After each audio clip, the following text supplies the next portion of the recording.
On enchaîne avec notre invité ce soir, le président du Tapura Huiratira, Edouard Fritsch. Bonsoir. Bonsoir Athéna et bonsoir à nos téléspectateurs. Et merci de me recevoir pour les dernières minutes de l'année 2024. Presque les dernières. Entre catastrophes lointaines et enjeux locaux, la solidarité polynésienne était en débat à l'Assemblée ce lundi. Comment évaluez-vous la répartition des budgets votés déjà concernant les aides à Mayotte et au Vanuatu? Bon, Lana Tetuanu, il a dit, on n'a pas très compris, on n'a pas très bien compris cette clé de répartition. On nous dit que c'est parce que Vanuatu est un membre du forum, donc très proche de nous dans le Pacifique, et que Mayotte est à l'autre bout du monde. Bon. Mais l'expérience de Mayotte doit nous enseigner des choses, hein. Mayotte, c'est les cyclones de cette époque. C'est-à-dire que la dévastation, oui, tout a été dévasté à New York, à Mayotte, et je suis assez triste parce que effectivement aujourd'hui c'est eux, mais demain ça peut nous arriver à nous. Donc nous pensons qu'il aurait fallu que nous aidions un peu plus, peut-être pas avec de l'argent nécessairement, mais avec l'expérience que nous avons sur les forêts MTR, puisque vous avez bien vu qu'il faut tout refaire à Mayotte. On aurait pu être beaucoup plus percutant en proposant effectivement notre expérience en matière de reconstruction. À l'échelle locale, concernant la prime exceptionnelle pour les retraités, vous paraît-elle équitable dans son application? Non, parce qu'on confond tout. Je crois que effectivement, les retraités, depuis un certain temps, demandent une révision, demandent une augmentation de leur retraite. Aujourd'hui, des explications que nous avons eues en séance, effectivement, les retraités sont mis avec les cas sociaux que sont nos vieux. Hein, c'est l'allocation vieillesse qui est offerte à nos personnes âgées. Et pour essayer de satisfaire tout le monde, on a distribué 23 000 francs. De manière ponctuelle. De manière ponctuelle, bien sûr. Et alors que les retraités, ce sont des personnes, comme l'a dit Émile Vernier, qui ont cotisé, c'est-à-dire qu'ils ont effectivement mis de côté de l'argent pour pouvoir survivre par la suite à la retraite. La CPS a proposé une augmentation de 2% au mois de mai dernier. C'est la raison pour laquelle nous ne comprenons pas la décision qui a été faite aujourd'hui. La CPS a fait une proposition constante dans le temps et non pas un truc comme aujourd'hui, un one-shot, qui va faire que le lendemain du mandat de 23 500 francs, le retraité va se retrouver avec son ancienne retraite au même niveau que celui qu'il avait avant. On n'aura pas résolu le problème tant que les prix n'auront pas baissé.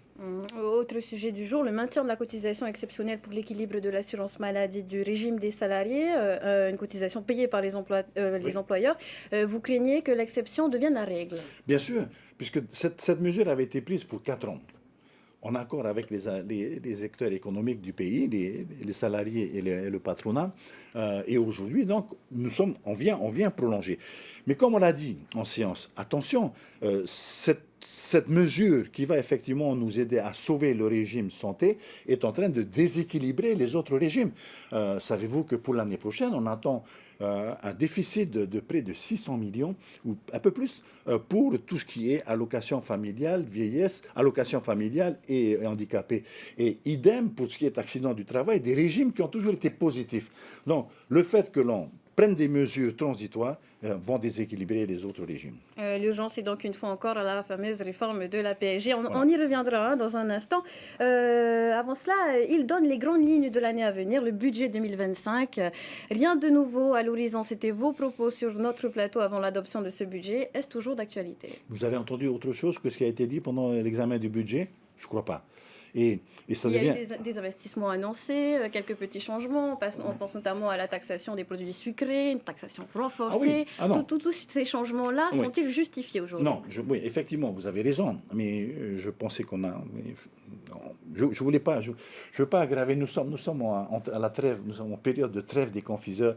Je veux pas assommer les gens. Mais c'est vrai que aujourd'hui, avec le vote de ce nouveau budget 2025, la majorité actuelle est en train de nous a taxé 6 fois depuis le début de leur arrivée au pouvoir. Et tout cela pour remplacer les 1% qui ont été enlevés en 2023 parce qu'ils ont trouvé que cette taxe était injuste. Aujourd'hui, nous allons taxer les produits sucrés, taxer les produits salés, taxer les produits gras. Vous allez voir la surprise que nous aurons l'année prochaine. À savoir que, au lieu de baisser les prix à la consommation, on va les augmenter. Et ça, c'est naturellement contraire à ce qui a été dit pendant la campagne électorale. Et on trouve qu'aujourd'hui, on utilise beaucoup le mensonge. On érige le mensonge en argument politique dans cette majorité. Edouard Fritsch, le coût de la vie augmente, le pouvoir d'achat des travailleurs polynésiens diminue. Actuellement, ce sont les fonctionnaires territoriaux avec la frappe qui se mobilisent pour augmenter les bas revenus. Le pays a-t-il les moyens? Nous sommes dans une période favorable. 51 milliards en caisse. Donc, nous sommes dans une période où effectivement on pourrait décaisser pour essayer de sortir certains produits de la taxation auxquelles ils sont soumis aujourd'hui. Nous avons suffisamment d'argent pour essayer d'aider un peu plus certains, effectivement, travailleurs de la classe sociale la plus basse de ce pays. Et on fait exactement le contraire. On charge la mule. Parce qu'il faut se rappeler que nous sommes à la 6e taxe nouvelle qui est créée aujourd'hui par ce gouvernement. Et on observe quoi en fin de compte?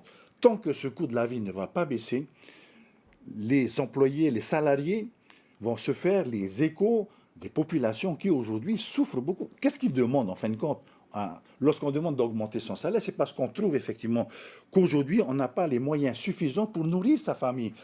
Pour le salarié, pour le père de famille, c'est dramatique. Donc on descend dans la rue pour essayer de se faire entendre. Et il faut, je vais finir là-dessus, je crois qu'il faut aussi constater qu'il y a une vraie rupture de confiance entre comment dire, ces personnes qui sont les outils qui peuvent nous aider à développer le pays. Lorsque j'entends effectivement ce qui a été dit sur les associations, par exemple, qui gèrent la partie sociale de ce pays, c'est dramatique de dire des choses pareilles parce que c'est un outil. Ces personnes qui sont, pour la plupart d'entre elles, bénévoles et qui nous aident à régler le problème des SDF, le problème de nos handicapés, aujourd'hui, on vient nous faire comprendre qu'ils exagèrent et qu'ils sont là pour profiter des deniers publics. Ça ne peut pas fonctionner. Donc il y a une vraie rupture de confiance parce que le gouvernement, je pense, et c'est la 3e raison, n'utilise pas à bon escient les outils qu'ils ont entre leurs mains. Bon, on va quand même rappeler que la paix a été rétablie entre la ministre des Solidarités et les représentants de la FOS. Une dernière question, Edouard Fritsch, un des enjeux du gouvernement, c'est de pallier à la suppression de la fameuse TVA sociale. Cela passe par la réforme de la PSG, une réforme de la PSG qui se précise. Un texte prévoit la fin de la primauté du RGS, de soumettre à cotisation ceux qui louent des biens immobiliers ou des voitures ou qui perçoivent des dividendes. Qu'en pensez-vous? Ce sont des rustines, ça, qui ne font qu'énerver les gens. Et vous allez voir qu'effectivement, le patronat a commencé à donner son avis là-dessus. Qu'est-ce qu'il nous faut chercher aujourd'hui? C'est à solutionner le problème des régimes qui sont déficitaires d'une façon cruciale. Le régime de la santé va nous coûter beaucoup d'argent si on ne fait rien. Donc il faut trouver des solutions. Comment faire pour que ce régime qu'on ne règle pas le problème du déficit parce qu'on a fait aujourd'hui, par exemple, une rustine de plus. Il faut aller au fond des choses. Et ça prendra beaucoup de temps. Là, par contre, je suis prêt à vous faire un pari que ce n'est pas en 2025 qu'on va régler le problème de la PSG. Parce que lorsqu'on aura réglé le problème de la santé, il faudra revenir sur le problème de la retraite et ensuite il faut revenir sur le problème de la famille. Il faut que l'on réfléchisse ensemble sur le problème des personnes non autonomes, nos vieux. Qu'est-ce qu'on fait de nos vieux qui peuvent plus vivre seuls aujourd'hui, qui ont besoin d'être accompagnés? Vous voyez que le chantier est extrêmement lourd. Edouard Fritsch, merci d'avoir accepté notre invitation.